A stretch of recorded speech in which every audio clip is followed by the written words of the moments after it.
即马伫大街小巷、街头巷尾夹红仔机四界拢有，也若伫花莲有一寡所在夹红仔机内底，互发现讲有藏刀仔咧防夹。家长就烦恼讲，囡仔夹着了后，甲刀仔载去学校要安怎？即马县府已经要求业者甲这物件摕掉。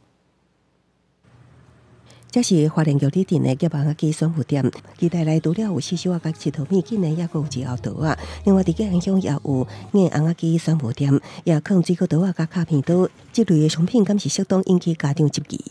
我觉得非常危险，因为娃娃机台它并没有限制年龄去夹。那这种东西夹到了之后，小朋友可能国小生带去学校的话，万一情绪管理上不好的话，刺伤了别的小朋友的话，非常的危险。 也毋过依照即卖法令，只针对生鲜用品、化妆品、食品、药品等，并无规定夹红仔机的内容物袂当有水果刀啊、是卡片刀、非刀械管制条例物品，只有限制店家爱离行50公尺，若有生鲜商品爱离行1公里以上。也毋过新北市发生国三学生赶红棍仔案了后，县府也认为无妥当，要求厂商先摕落来。现在目前花莲县政府会用劝导的方式。 那希望这个机台组这个部分，针对有争议的相关的这个物品，那可以先不要做一个贩卖。县府强调，夹红仔机选货店并无限制年纪初级家上，这个刀仔也无算管制刀械。警方县府拢无法可管，已经向经济部提出要求，希望定出标准，